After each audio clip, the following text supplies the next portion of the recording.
I'd like to welcome you all, lords and ladies, gentlemen, ladies, time lords, aliens, and those of you in the cheap seats, to the first North American Time Festival, Panopticon, New Orleans.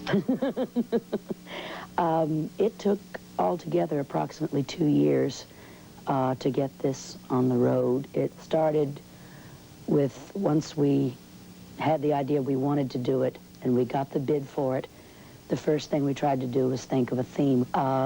We decided to go with the Mardi Gras theme very heavily because this is New Orleans. Mardi Gras is a very big part of New Orleans. I went on down to the Audubon Zoo, and they all asked for who. They all asked for who. For who? Well, they even inquired about you. I went on down to the Audubon Zoo, and they all asked for you. The monkey's ass, the tiger's ass, and the elephant asked me too.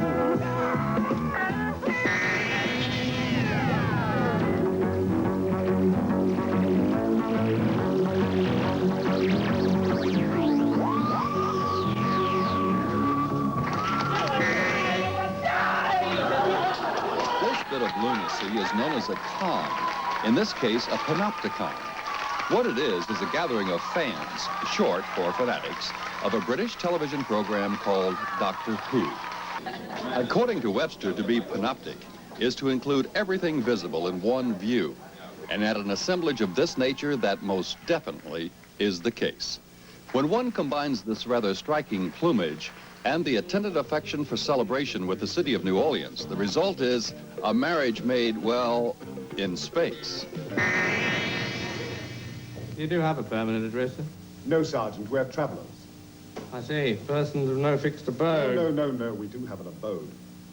It's called the TARDIS. Oh, it is. But it's not fixed.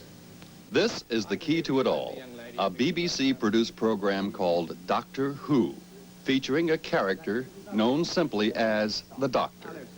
For the uninitiated, the Doctor is a 750-year-old alien from a place called Gallifrey, which is the home of what are known as Time Lords.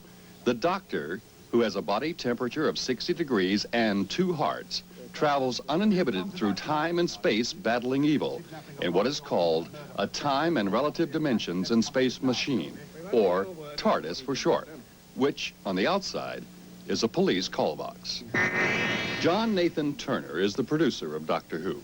Yes, I think you see it's the kind of unique premise of the show. I mean, that premise is that a central character, the Doctor, travels around with a couple of sidekicks in a London police box that's bigger on the inside than the outside, traveling, and this is the important bit, in time and space.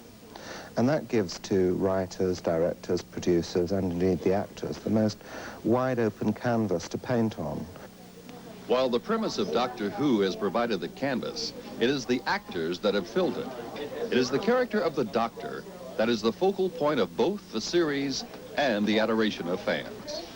In the program's 23-year-old history, 5 actors, William Hartnell, Patrick Troughton, John Pertwee, Tom Baker, and Peter Davison, have all played the part of the Doctor, with casting changes accounted for by a process known as regeneration.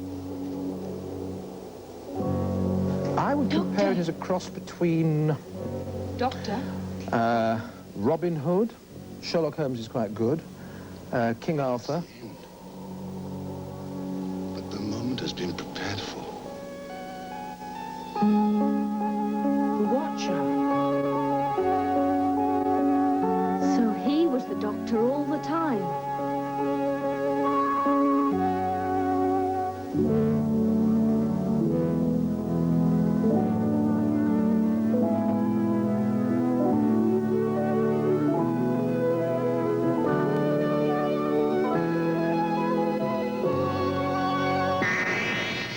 Colin Baker has been chosen as the 6th Doctor. It's a role which has acquired in England a kind of current-day mythology. I mean, most actors that I've met since I've been lucky enough to play the role have said to me that they wish they were playing it, and I'm talking about very well-known actors. It's a kind of part that everyone wants to have their few years at doing, because you can you can do with it almost what you like. The part is a blank slate, and you can write on it large and in big letters. And acting these days is so much about getting inside the soul and being very deep and meaningful and small, and it's quite nice for an actor to let rip with a part, which you can do with the Doctor. The Earth isn't my home, Sarah. I'm a Time Lord. Oh, I know you're a Time Lord. You don't understand the implications. I'm not a human being. I walk in eternity. Tom Baker did it for 7 years. All my other predecessors have been either 3 or 4 years. There's a part of me which likes to have a tilt at records. I would like to think that maybe I'd still be doing it in 8 years' time. On the other hand, ask me in 3 or 4 years. I mean, maybe my other colleagues felt the same way about it, and maybe that 3 or 4 years of playing the Doctor is exhausting. Occasionally, in order to give a kind of hint or whiff of my illustrious predecessors, I adopt a little mannerism for a few moments, or a way of dealing with something which they would. But those are echoes rather than any kind of positive core in my characterization. Yes, Doctor number 6 is arrogant. I mean, he is perhaps sometimes too much aware of his superiority over his environment. But there are tinges of humanity and warmth in there.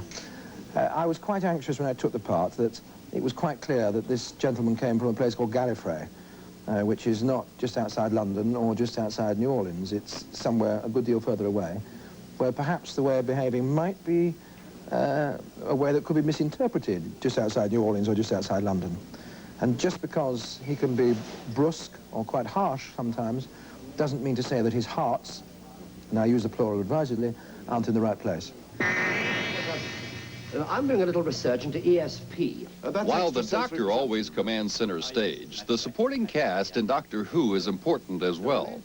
They are known as companions, and there have been a wide range of them since the series began.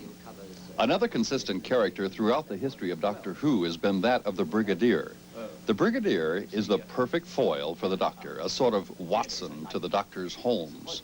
He is played by Nicholas Courtney, the only actor to have the distinction of appearing with all 6 Doctors. And it wasn't until 1968, no, 66, when I first appeared in Doctor Who, with the first Doctor, William Hartnell. I played a character who got killed off after 4 episodes.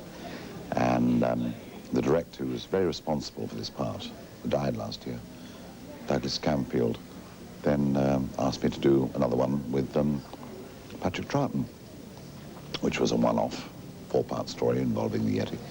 Did that, and then the producer said, well, would you like a 2-year contract? Because John Pertwee's going to take over, and we'd like the idea of the Brigadier, becoming, involved with him. And I said, you bet your sweet Bippy I would.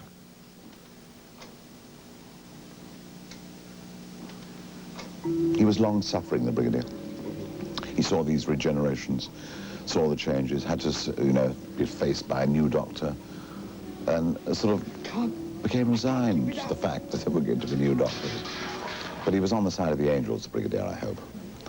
Which, that's why I think someone was asking earlier, the success of the program for 22 years. Well, I don't know, I think, it's always nice to have a triumph of good over evil.